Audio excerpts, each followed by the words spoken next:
चलिए अब market fundamental पर चर्चा करने के लिए कार्नेलियन एसेट मैनेजमेंट के फाउंडर विकास खेमानी जुड़े हैं जो कैपिटल मार्केट्स में 27 साल का अनुभव रखते हैं। अ, अब अपनी कंपनी बनाई है इन्होंने कार्नेलियन एसेट मैनेजमेंट। उससे पहले ईडलवाइस के साथ 17 साल तक रहे थे, जहां पर वो इंस्टीट्यूशनल एक्विटीज़ के हेड और सीईओ थे। और वहाँ से कार्नेलियन बनाने के बाद अब करीब करीब $1 बिलियन के एसेट्स वो मैनेज कर रहे हैं। और पिछले 3 साल में उनका ट्रैक रिकॉर्ड काफ़ी आउट परफॉर्मिंग वाला रहा है। तो उनसे समझते हैं कि इस मार्केट में करना क्या है। विकास जी, सबसे पहले तो आपको दीपावली की शुभकामनाएं। कैसी फीलिंग लग रही है इस संवत में मार्केट को लेकर? सबसे पहले आपको, आपकी सारी टीम को और सभी दर्शकों को दिवाली की बहुत-बहुत शुभकामनाएँ। आने वाला नववर्ष मंगलमय हो। तो मार्केट जैसे कि अनुज अच्छा ही है मार्केट। आई थिंक हम लोग आज एक इतने अच्छे शानदार साल को बीता है हमारे साथ में, और पिछले 3 साल भी बहुत अच्छे से गुज़रे हैं। मार्केट्स ने सुपीरियर वेल्थ क्रिएशन किया है, तो एक बहुत अच्छा बैकग्राउंड से हम लोग दिवाली मना रहे हैं। कोर्स पिछले 1 महीने में थोड़ा बहुत करेक्शन आया है, वो पर वो मुझे उसमें कोई करेक्शन में कोई घबराने की बात नहीं है। मार्केट में इस तरह के करेक्शन, इस तरह के परफॉर्मेंस के बाद में आने बहुत जायज़ हैं। थोड़े से जो कई बुल मार्केट के अंदर यूफोरिया काइंड ऑफ सिचुएशन बन जाती है, जो कुछ मिड और स्मॉल कैप में बन गई थी, वो आज हमने देखी है कुछ हद तक करेक्ट हो गई है। तो ये घबराने की बात नहीं है, तो मैं मानता हूँ हेल्दी करेक्शन है। और हम इस मार्केट के करंट एनवायरनमेंट को ऐसे ही देखते हैं कि जब भी एक कोई बड़ा साल जाता है, तो उसके बाद में स्वाभाविक है कि अगला आने वाला साल से एक्सपेक्टेशन कम रखनी चाहिए। पर ह्यूमन साइकोलॉजी क्या कहती है कि हमारी एक्सपेक्टेशन बड़े साल के बाद बढ़ जाती है कि, तो वो मुझे लगता है खाली सबको यही कहना है कि समझने की ज़रूरत है कि एक्सपेक्टेशन आने वाले साल साल से कम रखनी चाहिए। बाकी इन्वेस्टिंग के पर्सपेक्टिव से कुछ बदला नहीं है। इंडिया ग्रोथ स्टोरी में कुछ बदला नहीं है। Long term story, medium term story सब इंटैक्ट है। कुल अच्छा, विकास जी, एक तो थीम पर बात करते हैं। एक आपकी जो आइडेंटिटी बनी पिछले 2-3 सालों में, वो मैन्युफैक्चरिंग को लेकर थी। मैन्युफैक्चरिंग, डिफेंस, इसमें आपने बहुत शानदार रिटर्न्स जनरेट किए। क्या ये थीम अब थोड़ी सी ओवरबॉट या एक्सपेंसिव लग रही है? चलो, सबसे पहले तो मैं आपको ये कहूँगा कि हमने जो भी काम किया पिछले 5 साल में, कोई एक पर्टिकुलर मैन्युफैक्चरिंग को लेके नहीं किया। हमने काफ़ी ट्रेंड सबसे ahead of the curve pickup किए, चाहे वो 2019 में बैंकिंग हो, 2022 में पीएसयू बैंक्स हो, 2020 में मैन्युफैक्चरिंग हो, 2023 में फार्मा हो। तो हमारी फर्म की एक खास बात है कि हम ट्रेंड को थोड़ा अगला ahead of the time pickup करने में बिलीव करते हैं। बट ऑफ कोर्स मैन्युफैक्चरिंग का हम सबसे दूसरों से 3 साल पहले थे, तो हमको थोड़ा-सा ज़्यादा प्रोमिनेंस मिला उसमें। पर मैं मानता हूँ मैन्युफैक्चरिंग जो एक अपॉर्च्युनिटी है, वो 15-20 साल की अपॉर्च्युनिटी है, वो कोई 2-4 साल की अपॉर्च्युनिटी नहीं है। क्योंकि हम जो ये ट्रेंड, इनको मैं डिकेडल ट्रेंड्स बोलता हूँ। तो आप देखेंगे, जो मैं ये कहना चाहता हूँ कि जो मिड 90s में आईटी के साथ हुआ था, वो शायद मैन्युफैक्चरिंग में हमारे साथ हो रहा है। क्योंकि ये जो आज हमारी 500 साढ़े 500 $600 बिलियन की मैन्युफैक्चरिंग जीडीपी है, ये आने वाले 20-25 सालों में 7-8 ट्रिलियन डॉलर की हो जाएगी। तो इस तरह की हमारी ये टोटल ग्रोथ की हम बात कर रहे हैं। तो इस तरह की जब-जब कभी भी बड़ी ग्रोथ आती है, तो उसमें मैसिव वेल्थ क्रिएशन अपॉर्च्युनिटी होती है, और उसी वेल्थ क्रिएशन अपॉर्च्युनिटी के अंदर इंटरमिटेंट साइकल्स भी होती है। और मैन्युफैक्चरिंग एक इतना वाइड सेक्टर है, कोई एक लिमिटेड नहीं है। आप इसमें ऑटो कंपोनेंट की बात कर सकते हैं, केमिकल्स की बात कर सकते हैं, टेक्सटाइल की बात कर सकते हैं, यू नो डिफेंस की बात कर सकते हैं। ये बहुत वाइड सेक्टर है। तो मैं मानता हूँ कि जहाँ तक इम्पोर्ट सब्स्टिट्यूशन और एक्सपोर्ट ओरिएंटेड अपॉर्च्युनिटीज़ का बात है, वो एक्सेलरेटेड अपॉर्च्युनिटी है। जहाँ-जहाँ ये दोनों क्रॉस हो रहे हो, वहाँ पे आई थिंक अच्छी अपॉर्च्युनिटी आज भी है, और कल भी थी और कल भी रहेगी। हुँ। एक और थीम जिसमें आप थोड़ा अहेड ऑफ द कर्व रहे हैं, वो है डिजिटल टेक इवोल्यूशन। ये यहाँ पर अब मौके हैं अभी भी यहाँ पर मार्केट में, या अब ये स्पेस थोड़ी-सी, क्योंकि जैसे मैं बात कर रहा था, आप स्टॉक स्पेसिफिक बात करेंगे नहीं वैसे, लेकिन मैं एक बात कर रहा था फॉर एग्ज़ाम्पल मनीष सुखानी जी से। वो कह रहे थे अब जैसे ज़ोमैटो जैसा स्टॉक है, उसने ऑलरेडी 10 साल की अर्निंग्स प्राइस इन कर ली हैं। तो कैसे ऐसे स्टॉक्स को फिर आप वैल्यू करें यहाँ पर? तो जहाँ पे आपको वहीं पे सबसे बड़ी रिस्क आती है कि जब आप कोई बहुत बड़ा आने वाले 5-7 साल की अर्निंग फैक्टर कर चुके हो, तो उसी को यूफोरिया बोलते हैं। क्योंकि कई बार क्या होता है, एक एक टाइम होता है जहाँ पे nobody wants to believe, and एक टाइम होता है जब हर एवरीबॉडी वांट्स टू बिलीव। तो जैसा डिफेंस के कुछ सेक्टर्स के स्टॉक्स में हुआ था पिछले साल, कि 4-5 साल की अर्निंग ऑलरेडी फैक्टर हो चुकी थी। हमने देखा कि पहला जब करेक्शन हुआ, सबसे पहले डिफेंस के स्टॉक्स में करेक्शन हुआ। तो जब-जब ये होता है, ये मार्केट स्विंग्स होता है। तो हमेशा उनको अवॉइड करना चाहिए जहाँ पे आपको अगले 4-5 साल की अर्निंग 5 साल की अर्निंग फैक्टर कर चुके हों, क्योंकि उसमें कंपनी अच्छी हो सकती है पर शायद रिस्क रिवॉर्ड ऑफ इन्वेस्टमेंट में नॉट बी गुड। तो उसको आपको अवॉइड करना चाहिए। एंड जो मनीष चौहान साहब ने बोले कि भई आप उस इस कंपनी को कैसे वैल्यू करो, 2.5 लाख 3 लाख करोड़ के मार्केट कैप पे कितना प्रॉफिट आएगा? 10 साल बाद भी आप कैलकुलेट करोगे तो कितना प्रॉफिट आएगा? तो पर having said that tech oriented place में नॉन लीनियर ग्रोथ आने की संभावना ज़्यादा होती है। उस वजह से उनको थोड़ा-सा प्रीमियम ज़्यादा मिलता है।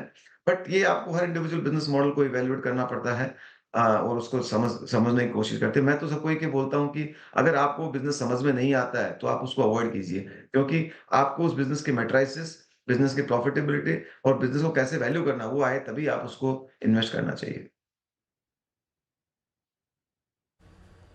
हुँ। विकास जी नमस्कार, वीरेंद्र बोल रहा हूँ, मेरी तरफ से भी आपको दीपावली की हार्दिक शुभकामनाएँ। वो आपकी 2019 की जो कॉल थी बैंक्स की, उसी पर एक बार फिर से बातचीत करते हुए। अभी हमने बीते 3-4 महीने में डिपॉज़िट ग्रोथ्स को लेकर, एनआईएम्स को लेकर और स्पेशली जो रेड फ्लैग रेज़ किया था आरबीआई ने रिगार्डिंग अनसिक्योर्ड लेंडिंग, इस पे काफ़ी बातचीत हुई। उसके बाद आपने इस अर्निंग सीज़न को भी देखा। स्पेशली हमें मतलब हम खुद पीएसयू बैंक्स के नंबर्स देख के अचंभित थे। आपको ये बीता हुआ अर्निंग सीजन बैंक्स में लग कैसा रहा है? और जो अब लेवल्स मिल रहे हैं बैंक्स पे वो कैसे लग रहे हैं आपको?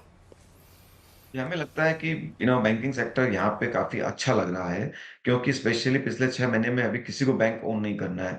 पिछले साल सबको बैंक्स ओन करना था। आप देखेंगे नतीजे किसी के खराब नहीं आए, स्पेशली आप पीएसयू बैंक्स और सेलेक्ट प्राइवेट सेक्टर बैंक्स के देखेंगे। आप आईसीआईसीआई बैंक का रिजल्ट देखिए, बैंक ऑफ बड़ौदा का देखिए, कैनरा बैंक का देखिए, पीएनबी का देखिए। सो आई थिंक सबका रिजल्ट्स काफ़ी शानदार रहा है। तो और ऑफ कोर्स डिपॉजिट ग्रोथ के अंदर एक कंसर्न बनी है, पर मुझे लगता है वो धीरे-धीरे सॉर्ट आउट हो जाएगी। और अगर मान लीजिए वो नहीं होता तो that will be reflected into NIMS, क्योंकि अल्टीमेटली सिस्टम बैंक का काम क्या होता है? डिपॉजिट रेज़ करना, अपना मार्जिन रखना जो रिस्क के लिए है और उसको बाकी पास ऑन करना। तो वो 1-2 क्वार्टर के इस सब में एडजस्टमेंट हो सकते हैं, पर ये नहीं हो सकता है कि वो परमानेंट हो जाएगा। और जहाँ तक क्रेडिट फाइनेंशियल्स की बात है, आप समझिए कि अ बिना उसके ग्रोथ के इकोनॉमी की ग्रोथ हो ही नहीं सकती है। तो आई थिंक इसलिए वो बहुत एसेंशियल है। तो हाँ, ऐसा नहीं हो सकता है कि आप इकोनॉमी पे बुलिश और बैंकिंग पे बुलिश नहीं हो। हाँ, आपको हो सकता है 1-2 क्वार्टर के आगे पीछे। तो मुझे लगता है यहाँ से अगले दिवाली तक फाइनेंशियल्स के सारे stocks specially private sector large private sector banks and public sector banks will surprise, market will give a good returns. हुँ। अच्छा, जब बैंक से बात हुई है विकास जी, ये जो नॉन लेंडिंग फाइनेंशियल्स हैं जिसमें तमाम ब्रोकिंग कंपनियाँ आती हैं, ऑल्दो वो डिलीवरी एक्सपायरीज़ का कम होना और आपके लॉट साइज़ेज़ को बढ़ना वो इम्पैक्ट करेगा इनके रेवेन्यू को, no doubt. But exchanges, depositories और ब्रोकिंग स्पेस, इस पर नॉन लेंडिंग जो फाइनेंशियल स्पेस है उस पर आपका टेक इस वक्त? Non credit financials also will do well, क्योंकि आप देखिए नॉन क्रेडिट फाइनेंशियल्स किस चीज़ का पार्ट है? एक तो जैसे-जैसे आय बढ़ती है, पर कैपिटा इनकम बढ़ती है, तो आपके पास सरप्लस इनकम बढ़ती है, जिसको आप चैनलाइज़ करते हो, इंश्योरेंस कंपनीज़ के थ्रू चैनलाइज़ करते हो, कैपिटल मार्केट्स के थ्रू चैनलाइज़ करते हो, म्यूचुअल फंड के थ्रू। तो ये जो सारे जो सेविंग्स को चैनलाइज़ेशन करने की ही सेगमेंट्स हैं। चूँकि एसेट प्राइसेस वगैरह इंडिया में अच्छे कर रहे हैं, specially credit and non credit space में, तो ये बढ़ोतरी रहने वाली है। तो अगर आप इसमें थोड़ा लंबा नज़रिया रखते हैं, 5 साल 10 साल का, तो ये नंबर बढ़ना ही है। इसमें कोई दो राय नहीं है, क्योंकि ये डायरेक्टली लिंक्ड है अपनी अपना जीडीपी ग्रोथ के साथ और पर कैपिटा इनकम ग्रोथ के साथ। हाँ, ये हो सकता है कई बार एक यूफ़ोरिया मोमेंट के यूफ़ोरिया को लेते हुए कोई एक सेगमेंट्स में ओवर वैल्यूएशन बन सकता है। उन सब चीज़ों से बचने की ज़रूरत है, जहाँ-जहाँ नॉन सस्टेनेबल वैल्यूएशन, जैसा एक बार अनुज ने भी बोला कि भई कुछ कंपनियाँ ऐसी है जहाँ पे 5-5 7 साल के अर्निंग ऑलरेडी फैक्टर इन हो चुके हैं। तो उनको अवॉइड करने की ज़रूरत है। बट स्ट्रक्चरली स्पीकिंग ये भी एक बहुत अच्छा सेगमेंट है, जो आने वाले 10, 15, 20 सालों में सिग्निफिकेंट वेल्थ क्रिएट करेगा। अच्छा विकास जी, ये जो अब कंपनियां कुछ बोल रही हैं, जैसे बजाज ऑटो ने बोल दिया या उसके बाद कुछ और कंपनियों ने बोला कि थोड़ा फेस्टिव सीजन उतना शायद अच्छा ना रहा हो, हिंदुस्तान यूनिलीवर के भी नंबर थोड़े ख़राब थे। कहीं एक सेंस बन रहा है कि ओवरऑल मार्केट पर शायद हम उतने रिस्क को प्राइस इन ना कर रहे हो।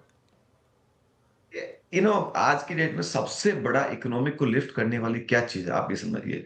हमारी जो इकोनॉमी को लिफ्ट करे सबसे बड़ी चीज़ है हमारा massive amount of infrastructure investment across the board, state level, central level, right? दूसरा है हमारी जो मैन्युफैक्चरिंग से रिलेटेड कैपेक्स साइकिल जो शुरुआत हुई है वो।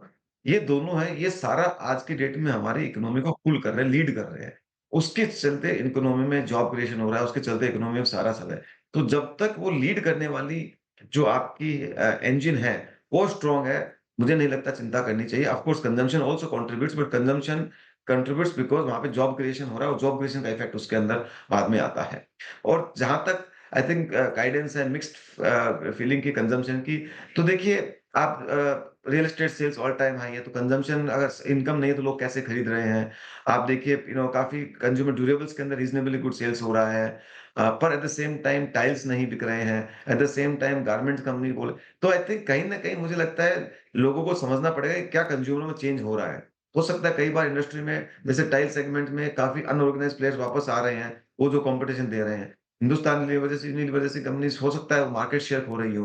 तो कहने का मतलब मुझे लगता है कंज्यूमर को थोड़ा अलग से समझने की ज़रूरत है, पर मैं नहीं मानता हूँ इकोनॉमी में ओवरऑल कोई मैसिव बहुत बड़ा स्लो डाउन स्ट्रक्चरली हो सकता है, क्योंकि अगेन ये सारा लिंक्ड है हमारी इनकम के साथ में। 1-2 क्वार्टर आगे पीछे हो सकता है, पर मैं नहीं मानता। हमारे पास कुछ कंजम्पशन स्टॉक है जहाँ पे हम क्वाइट पॉजिटिव है, बुलिश है और वो अच्छा भी कर रहे हैं। तो आपको वो ढूँढते रहना पड़ता है, बट ओवरऑल कंजम्पशन मुझे नहीं लगता खराब है।